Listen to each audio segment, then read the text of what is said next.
Alright, back again. You're back here again. And watching another video, obviously. So, this time, we're gonna be watching a tribute to Gen Z Media by, I'm gonna butcher this so badly, Rowdy. I mean, I was born in 2011, so, you know me, 14 years old, I have, I'm gonna give my opinion on this, respectfully, of course. So, let's jump into it. Every generation thinks they have the best movies, music, TV shows, and books. And as a member of Gen Z, let me just say that we definitely do. Let's start out with TV, and more specifically, cartoons. The hyper-ironic, random humor Gen Z is known for really just stems from the cartoons we grew up watching. I mean, the most popular cartoon of our childhood followed an anthropomorphic bird and raccoon working at a park with a green man, a ghost, an immortal yeti, with a gumball machine as a boss. It doesn't really get more random than that. Regular Show really had a massive influence on Gen Z's humor. I mean, the amount of times me and my friends have said, "Oh," after something epic happens, it's gotta be in the hundreds. And we didn't just have Regular Show. I mean, Phineas and Ferb is probably my Phineas and Ferb? I watched that when I was a kid. That is, like, I think the best show.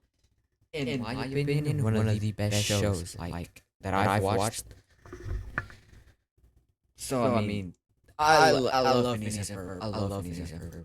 favorite show of all time, up there with The Sopranos. While the animation and the premise of the show makes it appear like it's meant for little kids, the writing and humor is so clever and witty that I enjoy the show more now at 20 years old than I did when I was a little kid. Other shows like Gravity Falls, The Amazing World of Gumball, and Adventure Time also helped mold the absurd and spontaneous identity, humor, and culture of our generation. Now let's talk about music. Man, from 2014 to 2019, the amount of amazing music that was released is astounding. Gen Z is obsessed with 2016, and I think a main reason for that is because so many great albums were released that year. Blonde, Starboy, Anti, Lemonade, Coloring Book, Black Star, The Life of Pablo, Untitled Unmastered, Views, Awaken My Love. I mean, 2016 Uzi has basically become a mythical figure because of his consistency and output during that year. And I'm not saying these are necessarily Gen Z albums, but usually the music that's the most important to you is the music that was released during your formative years,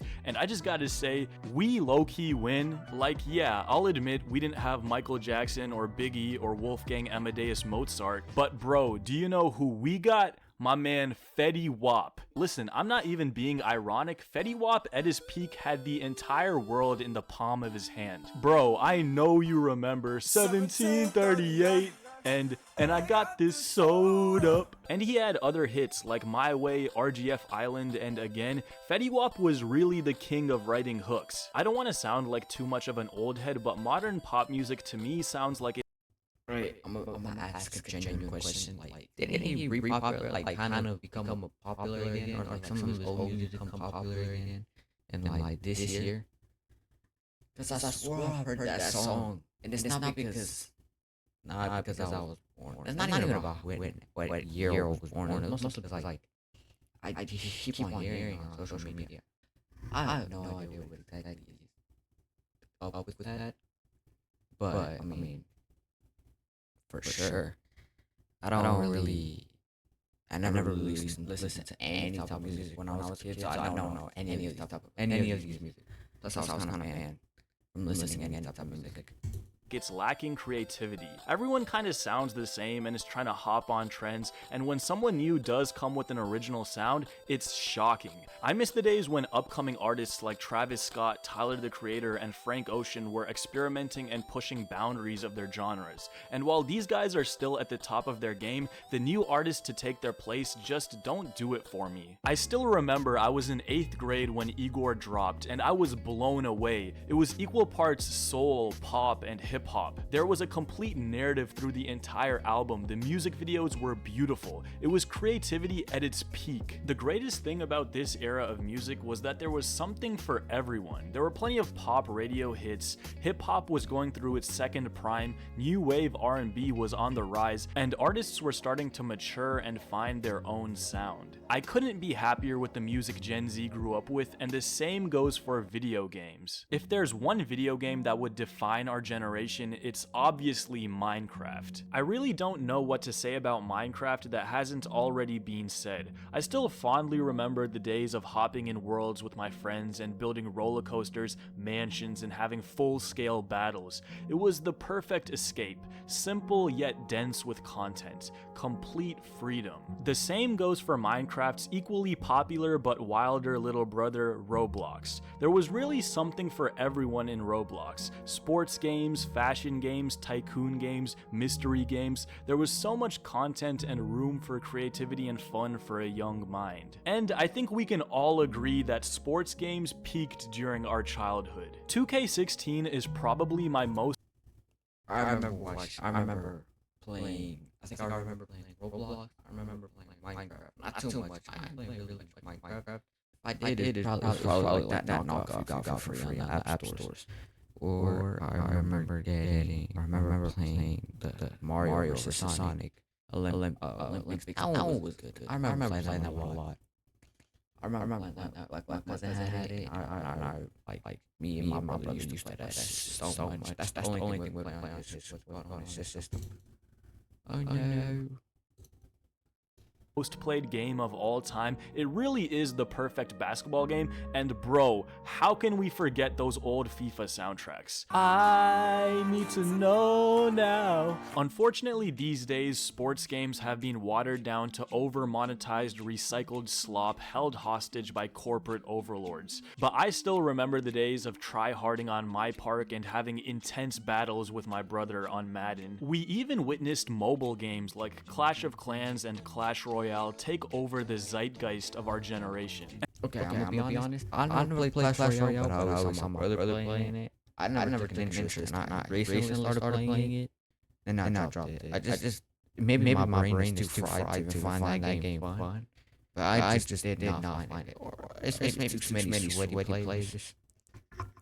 Maybe my like I said, maybe my brain's too fried to even think of a strategy to win a game. And of course, who can forget Flappy Bird? When it comes to Gen Z, I feel like I have to talk about books, and really one specific book series, Diary of a Wimpy Kid. I don't think there's ever been or ever will be another book series like Diary of a Hold on. I remember reading this. I remember reading this. I remember reading this one. And then I didn't read any other ones until this one. This one I literally, like I think my friend, my brother's friend had it. I literally like read the front and back of this book to the max. Then we got this one.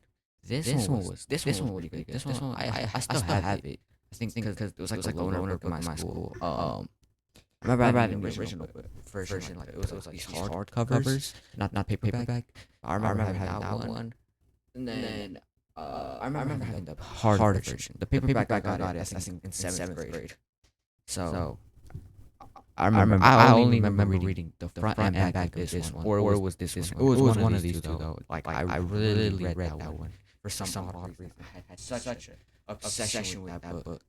Wimpy Kid. Much like the cartoons we grew up watching, this book series had a profound impact on the culture and humor of Gen Z. While most children's books try to teach good values like honesty and hard work, Jeff Kinney throws all of that out of the window. Greg Heffley is cynical, self-serving, opportunistic, lies, cheats, and always tries to find a shortcut. Basically, Greg Heffley is the most honest children's book character we've ever seen. I think because Gen Z has always been hyper-aware, we reject overly righteous characters because we know they don't exist in real life. The people around us operate like Greg, and in many ways, so do we. He was a hilariously flawed character that rarely learned his lesson, and we couldn't get enough. Much like the cartoons we grew up watching his lesson, and we couldn't.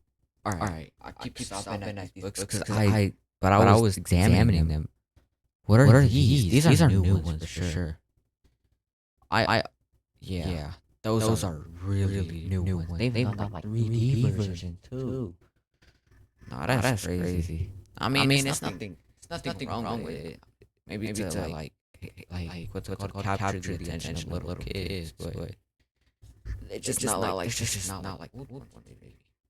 Because now it's just like not even it doesn't feel like a book made by an actually I'm just shut up. Didn't get enough. Much like the cartoons we grew up watching, Jeff Kinney gave us the respect of not talking down to us. The magic of those first 6 books will forever hold a special place in my heart. And clearly I'm not the only one, with Diary of the Wimpy Kid still being relevant in meme culture till this day. There's an entire subculture of Diary of the Wimpy Kid fanfictions that range from extremely hilarious to downright depressing. And from time to time I still read through this book series because it has a distinct comfort and charm that I can't find anywhere else. If we're gonna talk about Gen Z media, then it's only right that we talk about Gen Z social media. While short form apps like Vine and TikTok have been huge during our childhood, culturally nothing really comes close to YouTube. I'm genuinely glad I got to witness the old days of YouTube. The days of FNAF Let's Plays, OG Phase, back when H3H3 was making hilarious commentary videos,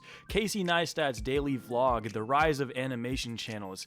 There was so much diverse content. But of all the great channels we grew up with, for me, one of them stands above the rest as the greatest YouTuber of all time. A man who defined the humor for a generation of children. Yo, what's up? My name is Ardizzle for Shizzle my nizzle off the hizzle. Ryan Higa. It's really hard for me to put into words how much Ryan Higa's videos mean to me. He was literally the first YouTuber I ever watched. For the longest time I thought YouTube was just a place for music videos until one day my friend showed me Rustin Heber. It was an eye-opening moment. He was edgy but also genuinely funny and made clever social commentary. I still distinctly remember the days in middle school of watching Dear Ryans on the bus ride home. He was truly one of the first personal brands on YouTube, and I think we all need to thank him for paving the way. So Ryan, I think there's only one thing left to say.